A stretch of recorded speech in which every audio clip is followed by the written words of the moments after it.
Guys, आज मैं एक्सो kitty का एपिसोड 3 एक्सप्लेन करूंगी। एपिसोड 3 की शुरुआत में दिखाया जाता है डे अपने घर पे होता है और उन इंटर्नशिप के पेपर्स को देख रहा होता है। तभी उसकी छोटी बहन आके पूछती है, तुम कब से हान यूरी को डेट कर रहे हो? क्या किटी ने तुम्हें छोड़ दिया? बोलो ना मुझे। तभी डे का डैड आके कहते हैं, मैं तुम्हें कैंपस में छोड़ देता, लेकिन मुझे अभी प्रेसिडेंट हान के पास जाना है। डे की बहन बोरा कहती है, डैड ये बात अभी इम्पोर्टेंट नहीं है, डे वायरल होने वाला है। डे का डैड भी फोन में देखता है और डे से पूछता है, क्या ऐसी कोई चीज है जो मुझे जाननी चाहिए? डे कहता है, डोंट वरी, सब ठीक हो जाएगा। उसके बाद उसका डैड चले जाते हैं। बोरा पूछती है, क्या जाने से पहले हम खेल सकते हैं? डे कहता है, नहीं, हम ऑलरेडी लेट हैं, जाओ रेडी हो जाओ।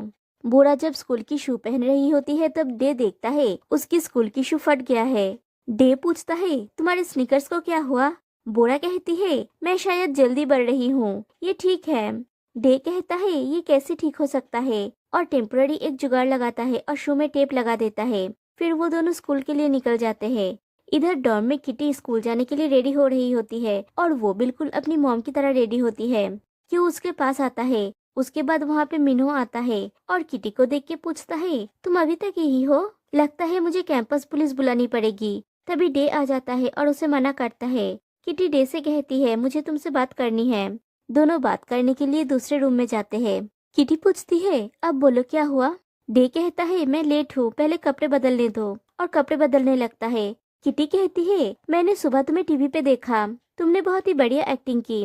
क्योंकि डे उसके सामने कपड़े बदल रहा होता है, वो पीछे मुड़ जाती है और पूछती है कि डे नाइट सूट में उसके पीछे भागते हुए क्यों आया था और फिर किस करने वाला था। और शायद किटी भी उसे किस कर लेती अगर उसके दूसरे गर्लफ्रेंड का परिवार उसे किडनैप न करता। तो डे ने किटी से झूठ क्यों बोला? डे पूछता है, कौन सा झूठ? किटी कहती है, डे का 2 गर्लफ्रेंड्स है, या ये भी एक झूठ है? और इतने साल डे ने अमीर होने का नाटक क्यों किया? डे कहता है कि उसने किटी से कभी भी झूठ नहीं कहा। किटी कहती है, हर बार डे महंगी कार में बैठ के वीडियो कॉल करता था और ये भी बताना भूल गया कि उसका डैड एक ड्राइवर है। किटी कहती है कि डे तो उसे अच्छी तरह से जानता है, फिर भी उसे झूठ कहा। डे उसके पास आके कहता है, मुझे शर्म आती थी, एक सुंदर अमीर लड़की परिवार के साथ छुट्टी पर आई थी और वो लड़की मुझे पसंद करती है, और यूरी वो तो बस। तभी क्यों आके कहता है, हमें अभी स्कूल के लिए निकलना होगा, नहीं तो हम लेट हो जाएंगे। डे किटी से कहता है, मैं बाद में तुमसे अकेले में बात करूंगा और प्रॉमिस तुम्हें सब कुछ बता दूंगा। और वो चला जाता है। दूसरी तरफ यूरी जूलियाना को मैसेज करती है, लेकिन नंबर अभी भी ब्लॉक्ड है। तभी उसकी मॉम आके पूछती है, डे से चैट कर रही हो? यूरी हाँ कहती है। जीना कहती है, उससे पूछो उसने एनडीए साइन किया या नहीं। यूरी कहती है, नहीं, वो ऑलरेडी घबराया हुआ है, आपने और डैड ने उसे फंसा लिया अपने बिजनेस डील में। उसके बाद जीना वहाँ से चली जाती है और यूरी पुरानी बातें सोचने लगती है जब वो और जूलियाना साथ में होते हैं। जूलियाना उसकी पोर्ट्रेट बनाई है जो देख के यूरी बहुत खुश है। दोनों बात करते हुए कड़ी बातें हैं और एक दूसरे को किस करने वाले होते हैं। तभी एक मेड आके उन लोगों को देख लेती है और वहाँ से चली जाती है। कहानी प्रेजेंट में आती है। डे और यूरी की डेटिंग की खबर पूरे मीडिया में फैल गई है और पेपरेजीज डे की चुपके से फोटोज क्लिक करते हैं। यूरी उसके पास आती है तो डे उसे ये बात बताता है। यूरी कहती है, ये उसकी मॉम की जासूस है। दोनों उन लोगों को दिखाने के लिए हाथ पकड़ के चलते हैं। डे कहता है कि वो किटी को सब कुछ सच सच बताने वाला है। भले ही वो दुनिया से झूठ बोल रहा है, लेकिन अब और वो उसका दिल नहीं दुखा सकता। यूरी कहती है कि अगर डे को जेल नहीं जाना है तो वो ऐसा नहीं कर सकता। डे कहता है, मैं तुमसे एक बात पूछूं, ये बेबी कौन है? यूरी कहती है, तुम्हें उससे क्या? डे कहता है, ठीक है, फिर तुम्हारे डैड के लॉयर को मैं सब कुछ सच सच बता दूंगा। यूरी कहती है, जूलियाना, वो लोग साथ में वेलकम पार्टी में जाने वाले थे, लेकिन जूलियाना के पेरेंट्स को पता चल गया और उसका फोन भी उन लोगों ने छीन लिया है। सोशल मीडिया से उसकी अकाउंट डिलीट कर दिया है और शायद उसको कहीं भेज दिया है। और उसकी आंख में आंसू आ जाते हैं। पेपरजीज को दिखाने के लिए डे यूरी को अपने पीठ पे उठा के लेके जाता है और ये देख के किटी को पक्का यकीन हो जाता है कि ये पक्का फेक है।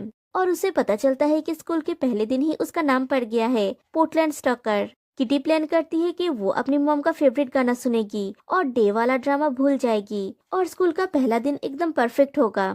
इधर यूरी सुबह के लिए डे को थैंक्स कहती है। फिर कहती है, अगर डे चाहे तो किटी को सब कुछ सच सच बता सकता है, लेकिन किटी किसी को कुछ नहीं बताएगी।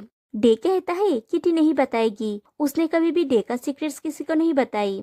यूरी किटी को जुलियाना की बात कहने से मना करती है। डे कहता है ठीक है, अगर किटी ने पूछा तो वो कोई और कहानी बना देगा।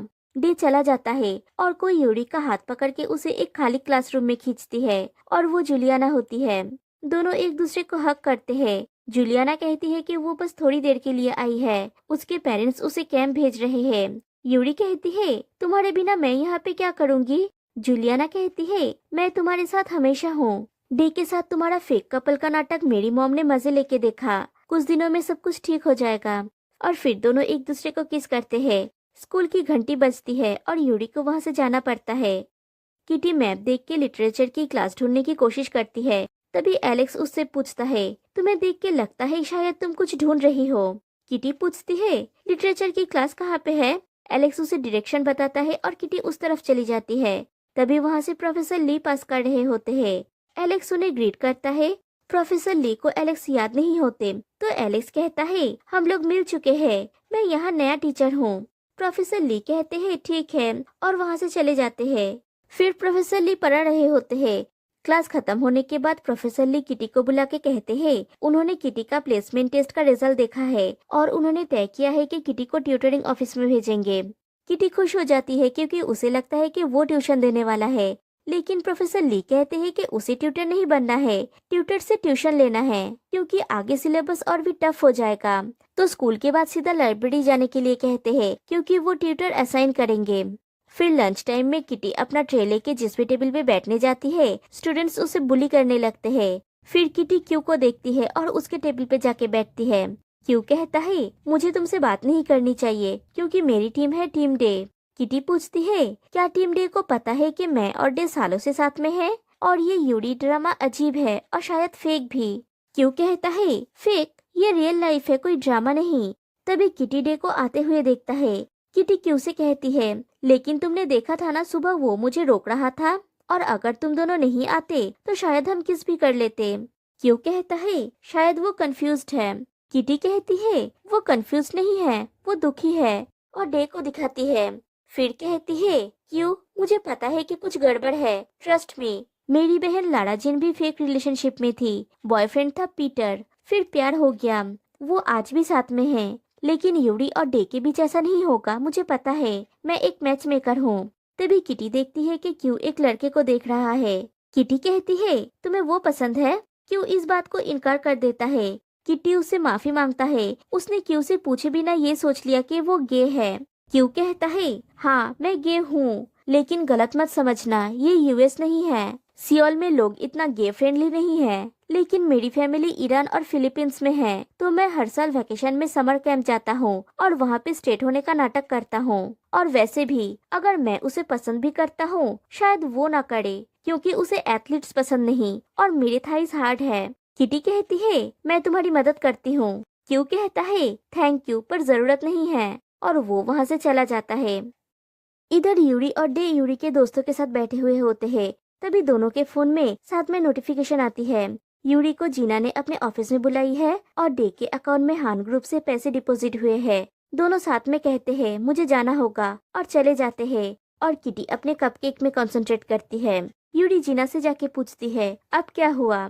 जीना कहती है प्रोफेसर ली को लगता है कि तुम्हारा ऐसे डे ने लिखा है। यूरी कहती है वो मेरा ट्यूटर है, उसने बस मदद की।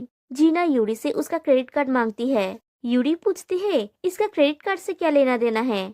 जीना कहती है ना पैसा होगा ना कोई प्रॉब्लम होगी, तुमने आजादी का बहुत फायदा उठा लिया। यूरी अपना क्रेडिट कार्ड दे देती है और पूछती है क्रेडिट कार्ड वापस लेने के लिए उसे क्या करना होगा। जीना पूछती है ऐसा क्या है जो तुम अभी खरीदना चाहती हो। यूरी कहती है कुछ नहीं, बस आपने कहा था कि मैं आइसलैंड के न्यू ईयर फेस्टिवल में जा सकती हूँ। जीना कहती है हम तुम्हारे आइसलैंड ट्रिप के बारे में तब बात करेंगे जब तुम्हारे बर्ताव में बदलाव होगा। अगर तुम्हारा इस फेस्टिवल में जाना इतना जरूरी है तो कोई गलती मत करना, ये सब तुम्हारे भले के लिए है। उसके बाद यूरी वहाँ से चली जाती है। दूसरी तरफ डे बोरा को कॉल करके पूछता है उसके दोस्त स्कूल में कौन सा ब्रांड का शू पहन के आते हैं। बोरा ब्रांड का नाम बताती है तो डे कहता है वो भी बोरा के लिए वही खरीद के देगा, अब उसके पास बहुत पैसे है। ये सुन के बोरा भी बहुत खुश हो जाती है। फिर किटी जाती है केमिस्ट्री क्लास में। वो जल्दी जल्दी में जाके मिन्हो के पास बैठ जाती है और जब दोनों एक दूसरे का चेहरा देखते हैं तब मुंह घुमा लेते हैं। मीनो कहता है, क्या तुम मेरा पीछा करना छोड़ोगी प्लीज? किटी कहती है, ट्रस्ट मी, मुझे भी तुम्हारी शक्ल नहीं देखनी। मीनो कहता है, तो तुम वापस घर क्यों नहीं चली जाती? क्योंकि डे ने यूरी को चुन लिया है। किटी कहती है, गंदे मुंह वाला लड़का अगर मुझे ज्ञान ना झाड़े तो ही अच्छा होगा। मिन्हो पूछता है, तुम इस क्लास में आई ही क्यों हो? और प्रोफेसर से कहता है, मुझे नया लैब पार्टनर चाहिए, पोर्टलैंड स्टॉकर मुझे परेशान कर रही है। लेकिन प्रोफेसर एलेक्स ना बोल देता है। किटी कहती है, ये बिल्कुल भी सच नहीं है और मुझे इस नाम से बुलाना बंद करो। मिन्हो कहता है, तुम्हारा मतलब पोर्टलैंड स्टॉकर? स्कूल में जो नाम पड़ जाए वो हमेशा वही रहता है, वो भी जिंदगी भर के लिए। किटी कहती है, शायद तुमने सही कहा पुपी बेबी, और वो मिन्हो के सीक्रेट नाम को रिवील कर देती है। प्रोफेसर एलेक्स कहते हैं, ठीक है, सब अपना अपना लैब पार्टनर चुन लो। किटी वहाँ से उठ के क्योंकि लैब पार्टनर के पास जाके कहती है, मिन्हो चाहता है कि तुम उसका लैब पार्टनर बनो। वो लड़की खुशी खुशी मिन्हो के पास जाके बैठती है। फिर किटी फ्लोरियन के पास जाके बैठती है, वही लड़का जो क्यू को पसंद है, और उसे डरा देती है कि शायद उसकी वजह से फ्लोरिन फेल हो जाएगा। और वहाँ से उठ के क्यू के पास जाके बैठता है और दोनों में बातचीत स्टार्ट होती है। किटी की सेटिंग से क्यू खुश हो जाता है। फिर क्लास खत्म होने के बाद किटी लाइब्रेरी में जाके ट्यूटर के बारे में पूछता है। रिसेप्शनिस्ट ट्यूटर को बुलाने जाती है। किटी लाइब्रेरी को देख रही होती है और सोचती है उसकी मॉम भी यही लाइब्रेरी में पढ़ी होंगी, और वो अपनी मॉम की उसके ग्रुप के साथ एक फोटो देखती है और सोचती है, आखिर आपने अपनी जगह बना ली, एक दिन मैं भी बना लूंगी। रिसेप्शनिस्ट डे को ले आके कहती है, डे उसका ट्यूटर है। इधर मिन्हो की पुपी बेबी वाली बात पूरे स्कूल में फैल जाती है। यूरी को उसकी फ्रेंड बताती है, मिन्हो की पुपी बेबी वाली बात किटी ने क्लास में फैलाया है और शायद उसे ये डे से पता चला था। यूरी कुछ सोचती है और वहाँ से चली जाती है। दूसरी तरफ डे किटी को पढ़ा रहा होता है। वो रिसेप्शनिस्ट वहाँ से जाने के बाद डे किटी को सब कुछ बताने वाला होता है। तभी यूरी आके डे को मिन्हो वाली बात बता देती है और कहती है कि अपने सीक्रेट सोच समझ के शेयर करना, और उसके गाल पे किस करके चली जाती है। डे किटी से कहता है, तुमने मिन्हो की पुपी बेबी वाली बात सबको बता दी? किटी कहती है, सॉरी, पर मिन्हो मेरा मजाक उड़ा रहा था, अगर ये इतना बड़ा सीक्रेट था तो ना बताते। डे कहता है, हाँ, गलती शायद मेरी है, ऐसे तो हम दोनों का नहीं चल सकता। किटी कहती है, अगर तुम्हें ब्रेकअप ही करना था तो सुबह मुझे रुकने के लिए क्यों कहा? डे कहता है, क्योंकि मुझे तुम्हारी फिक्र है, you are my best friend. मैं कल ऑफिस में बता दूंगा तुम्हारे लिए कोई और ट्यूटर अपॉइंट करने के लिए, और ये बात सच है कि मैं और यूरी साथ में हैं। और किटी को उसकी मॉम की नेकलेस देके वहाँ से चला जाता है। और किटी सोचती है, इसने नेकलेस हर वक्त पहन के रखा था, वो भी अपने दिल के इतने करीब, तो अब मेरा दिल क्यों तोड़ रहा है? फिर डॉर्म में किटी अपनी सेल्फी क्लिक कर रहा होता है, तभी क्यों वहाँ पे आता है। क्यों कहता है, मैंने सब कुछ सुना, क्या तुम ठीक हो? किटी कहती है, नहीं, मैं और नहीं रोऊंगी, मॉम ने जो फैमिली ट्रेडिशन शुरू किया था उसी के लिए मैं यहाँ पे हूँ। क्यों कहता है, फ्लोरिन ने मुझे इंस्टा पर फॉलो किया, और उसका पैर लग के एक बॉक्स गिर जाता है। क्यों उसे उठाने जाता है तो उसे एक बेबी ब्रेसलेट मिलता है जो जन्म के समय बेबी के हाथ में होता है। क्यों पूछता है, तुम कोरिया में पैदा हुई थी? किटी कहती है, नहीं तो। फिर वो देखती है कि उसमें उसकी मॉम का नाम लिखा है और डेट है अगस्त 12, 1993, और वो ये डिस्कवर करती है कि उस दिन शायद उसकी मॉम ने यहाँ पे एक बेबी को जन्म दिया था। और एपिसोड थी यहीं पे एंड हो जाती है। तो गाइस, फिर मिलते हैं नेक्स्ट वीडियो में, तब तक के लिए बाय बाय।